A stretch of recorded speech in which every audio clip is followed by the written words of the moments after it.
வெள்ளை மாளிகை சரியாக குழம்பி விட்டது. ஏனென்றால் இது இந்த ஒரு சொல்லு அந்த தேர்தலையே புரட்டி போடக்கூடியது. ஐசிசியின் அறிக்கைகள் என்பது ஒரு பேப்பரில் இருக்கின்ற கேலி கூத்தாகத்தான் எதிர்காலத்தில் பார்க்கப்படும். அதைத்தான் இந்த மொங்கோலியா நடவடிக்கை எடுத்து காட்டுகிறது.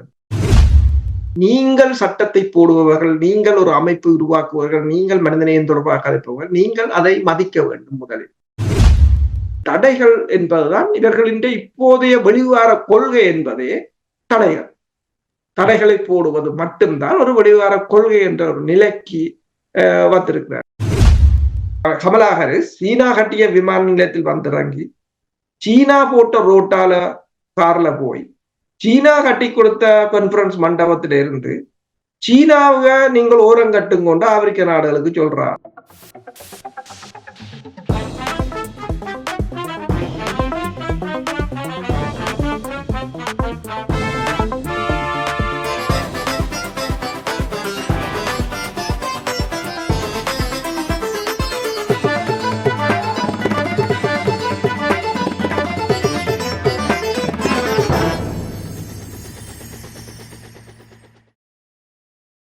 உயிரோடு தமிழோடு இணைந்திருக்கிறீர்கள். அரசியல் கலை நிகழ்ச்சியை கேட்டுக்கொண்டிருக்கிறீர்கள். பிரித்தானியாவிலிருந்து போரியல் ஆய்வாளர் அருஸ் அவர்கள் இணைகின்றார். வணக்கம் அரசு அவர்களே. வணக்கம் ராஜானி.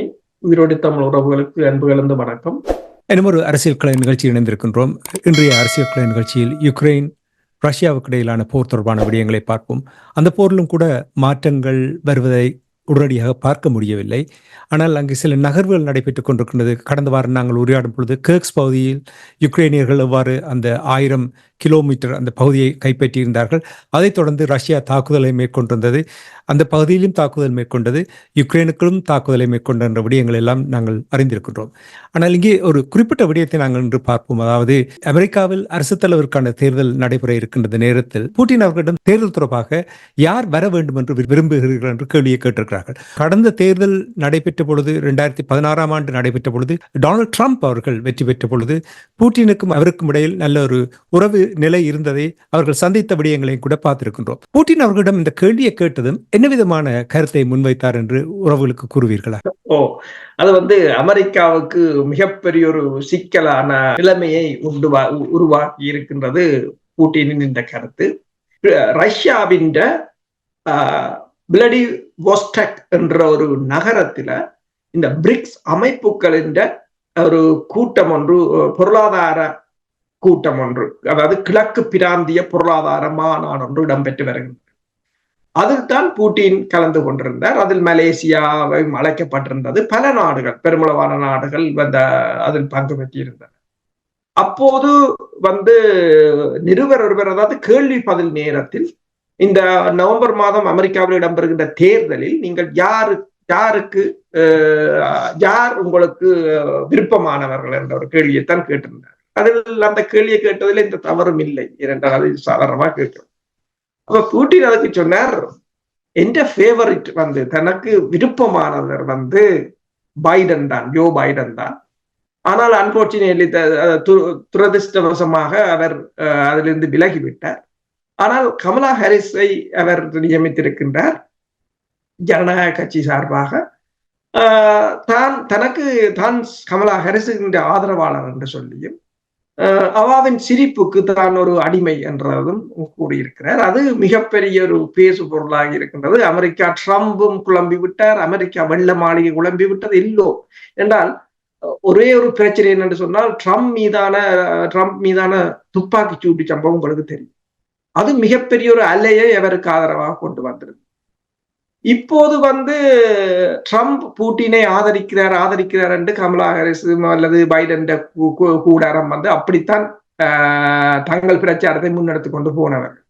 இப்போது புட்டின் கமலா ஹாரிஸை ஆதரிப்பது என்பது அது அந்த தேர்தல் மேலேயே தலைகீழாக புரட்டி போட்டது போலதான். அப்ப ட்ரம்ப் அதில் பேசும்போது கூறியிருக்கிறார், தான் குழம்பி விட்டேன் என்று சொல்லியும், அவர் அப்படி சொல்லியிருந்தார், தன்னை இன்சல்ட் படுத்த கூறுகிறாரா அல்லது தன்னை என்கரேஜ் பண்ண கூறுகிறாரா என்று கூட தனக்கு விளங்கவில்லை என்று ட்ரம்ப் குழம்பி இருக்கிறார். வெள்ளை மாளிகை சரியாக குழம்பி விட்டது. ஏனென்றால் இது இந்த ஒரு சொல்லு அந்த தேர்தலையே புரட்டி போடக்கூடியது. அப்ப வெள்ளை மாளிகை சொல்லி இருக்கிறது தங்கட தேர்தல் தொடர்பாக இனிமேல் புட்டின் எந்த கருத்தும் தெரிவிக்க கூடாது, கருத்து தெரிவிக்கிறதுக்கு அதிகாரம் இல்லையா. இது அபராத்திரி கேள்வி கேட்கறது உங்களுக்கு யாரை பிடிக்கும் என்று சொன்னதுக்கு இப்போ என்னன்னா வர வர இப்ப ஒரு அந்த சினிமாவில சொல்ற மாதிரி தான் அவன் ஹீரோவா வந்துருக்கிறான், நீ வில்லனா போய் கொண்டிருக்கிறான் மாதிரி, அல்லது கொமேடியனா போய் கொண்டிருக்கிற மாதிரி அமெரிக்கா இல்லாம அந்த நிலைமையா போய் கொண்டிருக்கிறது. இப்ப அவன் ஒரு சொல்லு வெள்ள மாளிகை அரைக்க விடுற அளவுக்கு வந்திருக்குது என்று சொன்ன பிறகு அது சொன்னால் ரஷ்யாவின் நாடாளுமன்ற பேச்சாளரும் கூறியிருந்தார், அவரும் அதைத்தான் கூறியிருந்தார். கமலா ஹாரிஸ் சிரிப்பு எங்கள் எல்லாருக்கும் விருப்பம், ரஷ்யா மக்களுக்கே விருப்பம், நாங்கள் அது அவர் புட்டின் சொன்னது அதைத்தான் சொன்னார், யாரும் யாரையும் விருப்பம் என்று சொல்லலாம், அதுல எந்த விதமான அதை நீங்கள் பதற தேவையில்லை, உங்களோட அரசியலை நீங்களே பார்த்துக் கொள்ளுங்கள், உங்களோட நாட்டில தேர்தல் உங்களோட நாட்டில தேர்தல், உங்களோட மக்கள் தான் வாக்களிக்க போகிறார்கள், எங்களுக்கு யாரை பிடிக்கும் யாரை பிடிக்காது என்று சொல்வதற்கு எங்களுக்கு உரிமை உண்டு கூறியிருக்கின்றார். மற்ற சிலர் கூறியிருக்கிறார் ஒரு சைக்காலஜிக்கல் போர் என்ற உளவியலான ஒரு தாக்கத்தை அமெரிக்க மக்களிடமும் வேட்பாளர்களிடமும் ஏற்படுத்தி இருக்கிறார் கூறியிருக்கிறார். பாவம் டொனால்ட் ட்ரம்ப் ஏற்கனவே குழம்பி மூளைக்கும் வாய்க்கும் இடையில் கோஆர்டினேஷன் இருக்காது, பாவம் என்ன செய்வது தெரியல. புட்டினை பொறுத்த மட்டும் அவருக்கு என்ன ஒரு சிக்கல் ஒன்று இருக்கின்றது உங்களுக்கு தெரியும். ஐசிசி இவர்கள் எல்லோரும் சேர்ந்து அவருக்கு ஒரு பிடியாணையை கொடுத்திருந்தார்கள். சவுத் ஆப்பிரிக்கா போவதற்கு முன்னர் இவர்கள் இந்த பிடியாணையை கொடுத்து மிரட்டியதனால் அவர் போகாம விட்டாரோ இன்னும் எனக்கு தெரியவில்லை. ஆனால் துணிந்து இந்த தடவை மொங்கோலியாவுக்கு பயணத்தை மேற்கொண்டிருந்தார். அவர் பயணத்தை மேற்கொள்ளும் பொழுது யுக்ரைனும் அறிவித்திருந்தது, மற்ற நாடுகளும் அறிவித்திருந்தது அவரை கைது செய்ய வேண்டும் என்று. கைது செய்து விட்டார்களா? இல்லை என்று சொன்னால் மொங்கோலியா அடியோடைய மறுத்து விட்டது, தாங்கள் கைது செய்ய முடியாது என்று சொல்லி. ஏனென்று சொன்னால் இப்போது அதாவது இந்த ஸ்லோவாக்கியாவின் அதிபர் கூறியது போல இப்போது உலகில் எந்த ஒரு ஓர்டரும் எந்த ஒரு சட்டமும் நடைமுறையில் இல்லை, யாரும் யாரை எதையும் மீறலாம். இப்ப என்று சொன்னால் இது உண்மையில் இந்த இஸ்ரேல் பாலஸ்தீன போர் ஆரம்பிக்காது விட்டிருந்தால் உக்ரைன் ரஷ்யா போர் மூலம் ரஷ்யாவுக்கு மிகப்பெரிய சிக்கல் வந்திருக்கு. இந்த இரு கோடுகள் தத்துவம் என்றது போல மிகப்பெரிய ஒரு கோட்டை இங்கே கீறியாச்சு. அப்ப எல்லோரும் இந்த மனித உரிமைகள் மீறல், இதை செய்தவரை கைது செய்யுங்கள் என்ற ஒரு தோற்றப்பாடுதான் உலகில இப்ப பேச்சு முழுக்க. யார் மனித உரிமை மீறினா எல்லாரும் இஸ்ரேலை நோக்கி தான் கையை காட்டுறாங்களே தவிர ரஷ்யா நோக்கி கையை காட்டுறதா இல்லை. இப்ப ஒரு நாளில 200 ஏவுகணைகளை அவங்க ஏவினாலும் ஒரு 5 பேர் 2 பேர் தான் பொதுமக்கள் சென்றதாக அப்படி இருக்கு. இப்ப இவ்வாறான ஒரு நிலையில் மங்கோலியா அடியோடைய மறுத்து விட்டது, கைது செய்ய முடியாது என்றே கூறியிருக்கிறார்கள். ஐசிசி அப்ப அதுக்கு பதிலளித்த ரஷ்யாவின் முன்னாள் அரசு தலைவர் ஒன்றை கூறியிருக்கின்றார். ஐசிசி அறிக்கைகள் என்பது ஒரு பேப்பரில் இருக்கின்ற கேலி கூத்தாகத்தான் எதிர்காலத்தில் பார்க்கப்படும், அதைத்தான் இந்த மொங்கோலியா நடவடிக்கை எடுத்து காட்டுகிறது. ஏனென்று சொன்னால் நீங்கள் சட்டத்தை போடுபவர்கள், நீங்கள் ஒரு அமைப்பு உருவாக்குவர்கள், நீங்கள் மனிதநேயம் தொடர்பாக கதைப்பவர்கள், நீங்கள் அதை மதிக்க வேண்டும் முதலில். அப்ப நீங்கள் மதிக்காமல் இன்னொருவருக்கு மேல்தான் அந்த சட்டங்கள் அனைத்தும் போடப்படும் என்று சொன்னால் இந்த உலகத்துல இனி யாரும் அதை மதிக்க போவதில்லை என்பதுதான். அப்ப புட்டின் இந்த பொருளாதார மாநாட்டில் பேசும்போது கூட கூறியிருக்கின்றார், நாங்கள் எந்தவித என்ன ஒரு நிலையிலும் நாங்கள் டொலரை வர்த்தகத்திலிருந்து அப்புறப்படுத்த நாங்கள் யோசிக்கவே இல்லை, நீங்கள் செய்ததன் விளைவாகத்தான் நாடுகள் பயப்படுகின்றன, அதாவது ரிசர்வ்ல டாலரை வைத்திருக்க நீங்கள் அதனை திருடுவீர்கள் என்ற பயம் எல்லா நாடுகளுக்கும் வந்திருக்கின்றன. 2வது உலகப் போர் முடிவடைந்த பிற்பாடு அந்த உலகத்தின் போக்கை தன் பக்கம் ஒரு வெற்றிகரமாக மாற்றியது அமெரிக்கா.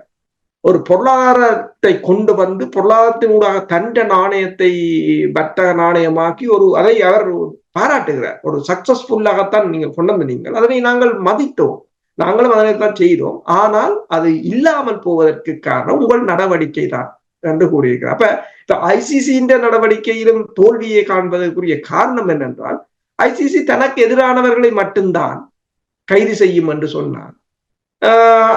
எந்த நாடும் அதனை மதிக்க போகுது. இப்ப உங்களுக்கு தெரியும், இப்ப டெலிகிராம் தலைவரை கைது செய்திருந்தார். அதுக்கு ரஷ்யா அவங்கள் இந்த வரலாறு என்பது முக்கியம். அவங்க வடிவாக அத்தனை அமைப்புகளின் பட்டியலும் வச்சிருக்கிறாங்க. 2018ஆம் ஆண்டு ரஷ்யா அவர் மீது ஒரு கட்டுப்பாட்டை கொண்டு வந்த போது கண்டன அறிக்கை வெளியிட்டவர்கள் அத்தனை பேர் 29 பேர். அந்த அறிக்கையை வெளியிட்டு இவர்களை வரும்படி இப்போது கேட்கிறார்கள். இப்போது கைது செய்து 6 மாதத்துக்கு பிரான்சை விட்டு வெளியேற முடியாதவாறு வைத்திருக்கிறார்கள் மேற்குலகம். அவர்கள் தான் இந்த உலகத்தின் ஜனநாயகவாதிகள் என்று கூறுறது. அப்ப எல்லாவற்றையும் இப்பயும் பாத்தீங்கன்னா இந்த வாரம் ரஷ்ய டுடே பத்திரிகை மீது தடையை கொண்டு வந்திருக்கிறார்கள்.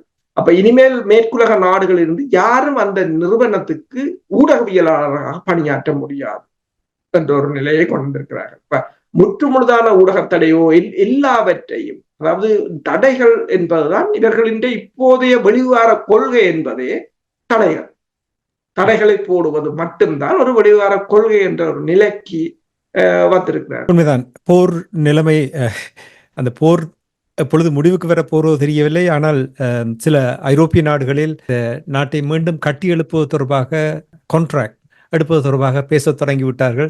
பொறுத்திருந்து பார்ப்போம் எப்பொழுது அந்த போர் முடிவுக்கு வரப்போன்றது. இன்னும் போர் நிலைமையில் தொடர்ந்து கொண்டுதான் இருக்கின்றது என்பதை கூறிக்கொண்டு, நாங்கள் கொஞ்சம் சற்று வித்தியாசமாக இன்று சீனா என்றால் ஒரு முக்கிய நகர்வாக இருக்கின்ற நேரத்தில் நாங்கள் சீனா தொடர்பாக ஒருவரை பார்த்துவிடும். இப்போ உலகெங்கும் அதிகரித்துக் கொண்டு வருகின்ற அரசியல் மாற்றம், நீங்கள் அடிக்கடி கூறிக்கொண்டிருக்கின்ற உலக ஒழுங்கு மாற்றம், பொருளாதார தரம், அதனுடைய கொந்தளிப்பு, இப்படியான ஒரு நிலைமை ஏற்பட்டிருக்கின்ற நேரத்தில் சீனா 50க்கும் மேற்பட்ட ஆப்பிரிக்க நாடுகளை அழைத்து ஒரு மாநாடு ஒன்று நடத்தி, உச்சி மாநாடு ஒன்று நடத்தி இருக்கின்றது.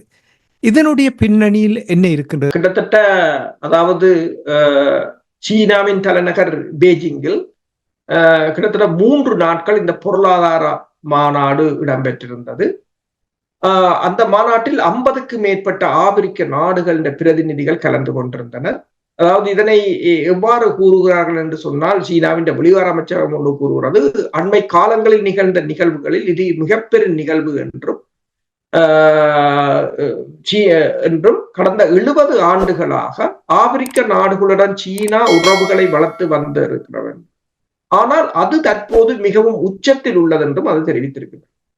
அப்ப இந்த மாநாட்டில் பேசிய சீனாவின் அதிபர் ஜின்பிங் கூறிய கருத்து என்னென்று சொன்னால், அதாவது தற்போது தங்கள் உறவுகள் மூலோபாய உறவுகளாக, அதாவது ஸ்ட்ராட்டஜிக்கல் ரிலேஷன்ஷிப் என்று சொல்றது, அப்படி மாறி இருக்கிறது, பரிணாமம் பெற்றிருக்கிறது என்று சொல்லியும், விவசாயம், பாதுகாப்பு, கல்வி, சுகாதாரம் மற்றும் சூழல் மாசுபாடு, சூழலை மாசுபடுத்தாத எரிசக்தி துறைகளில் முதலீடுகளை மேற்கொள்ள போவதாக கூறியிருக்கிறார். இப்ப சீனா என்று சொன்னால் கிட்டத்தட்ட $50.6 பில்லியன் இந்த ஆப்பிரிக்க நாடுகளில் எதிர்வரும் 3 வருடங்களுக்கு, ஏனென்றால் இந்த மாநாடு ஒவ்வொரு 3 வருடம் தான் இடம்பெறுகின்றது, இந்த எதிர்வரும் 3 வருடங்களுக்கு செலவு செய்ய போகின்றது கிட்டத்தட்ட 10 ப்ராஜெக்டுகளை, 10 அபிவிருத்தி திட்டங்களை முன்னெடுப்பதற்கு.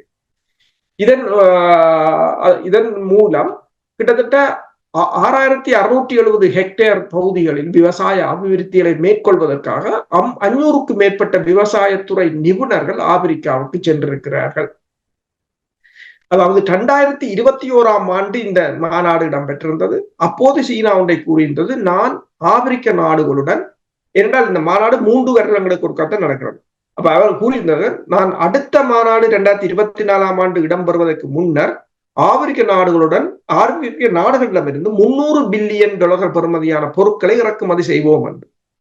அப்ப இப்போது இந்த மாநாட்டில் கூறியிருக்கிறார்கள், நாங்கள் அன்று கூறிய வாக்குறுதிகளின்படி இப்போது எங்கள் இறக்குமதி $305.9 பில்லியன்.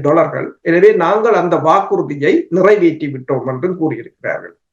அதே போல இப்போது கொண்டு வந்த இந்த திட்டம் ஏறத்தாழ 51 பில்லியன் பெறுமதியான ப்ராஜெக்ட்.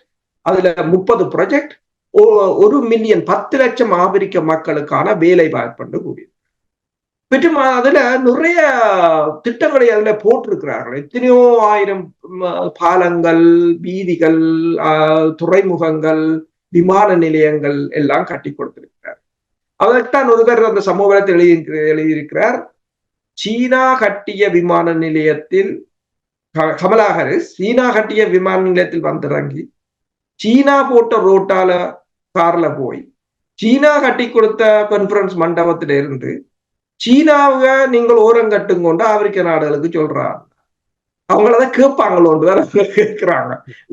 நீங்கள் பல நாடுகளில் அழிவுகளைத்தான் செய்தீர்கள், கொள்ளையடித்தீர்கள், இல்ல அவன் கட்டி கொடுத்த விமான நிலையத்துல போய் இறங்கி, அவன் கட்டி கொடுத்த ரோட்டுல ஓடி போய், அவன் கட்டி கொடுத்த கான்பரன்ஸ் கோல்ல நின்று கொண்டு உறவை முறி என்றால் எப்படி முறிப்பார்கள் என்று அவங்க அந்த கேட்டிருக்கிறார்கள் என்றால் இப்போதைய நிலைக்கு முன்னைய நிலைக்கும் வேறுபாடு. இப்போது பெருமளவான அறிவுசார் துறைசார் நிபுணர்கள் தங்கள் கருத்துக்களை சமூக வலைத்தளங்களூடாக பகிரக்கூடியதாக இருக்கு. அதை பலரும் பார்க்க அந்த அறிவு பலருக்கும் சென்று அடைகின்றது. அப்ப பலரும் தங்கள் அதை ஒரு கேள்வி கேட்கிறார்கள். இது அந்த யதார்த்தத்தை புரிந்து கொள்கிற நிலைமை ஏற்படுகின்ற நிலையில் இவர்களால் தொடர்ச்சியாக ஏமாற்ற முடியாது. இப்ப இலங்கையிலிருந்து தான் நீங்கள் பார்க்கலாம், அதே போல இந்த உலக நாடுகளிலிருந்து தான் நீங்கள் பார்க்கலாம். ஏதாவது ஒரு நன்மையை இனி செய்ய வேணும், தொடர்ந்து ஏமாற்ற முடியாதது. எனவேதான் இப்ப டெலிகிராம் மாதிரியான சரல்களை அல்லது ரஷ்யா டுடே மீதான தடைகள் என்று தடைகளை படபடன்னு போட்டுக்கொண்டு வருகிறார்கள் என்று சொன்னால், இந்த பேச்சு சுதந்திரம் கருத்து சுதந்திரத்தை தடுக்க முடியாத ஒரு நிலை ஏற்படுவதால் தாங்கள் பதில் சொல்ல வேண்டிய ஒரு கட்டாயத்துக்கு வருவது தெரிகிறது. உண்மைதான். உலகத்தில் நிறைய மாற்றங்கள் வந்து கொண்டிருக்கின்ற இந்த மாற்றம் உச்சக்கட்டத்தை அடைந்துதான் ஒரு சரியான ஒழுங்குக்கு வருமோ என்னவோ எனக்கு தெரியவில்லை. 2 போர்கள், முக்கியமான போர்கள் நடைபெற்றுக் கொண்டிருக்கின்ற இவை முடிவுக்கு வந்தால்தான் அதனுடைய நிலைமையை நாங்கள் அறிந்து கொள்ளக்கூடியதாக இருக்கும். இன்றைய அரசியல் கள நிகழ்ச்சியில் இணைந்து யுக்ரைன் ரஷ்யாவுக்கு இடையிலான போர், நிறைவாக சீனா அவர்களுடைய முயற்சி தொடர்பாக ஆப்பிரிக்க நாடுகளுடனான உச்சி மாநாடு தொடர்பான விடயங்களை உயிரோடை தமிழ் உறவுகளுக்கு எடுத்து வந்தமைக்காக அன்பர்கள் சார்பாக நன்றி கூறிக்கொண்டு இன்னும் ஒரு அரசியல் கள நிகழ்ச்சி இணைந்திருப்போம். அதுவரைக்கு நன்றி, வணக்கம் அரசு. நன்றி.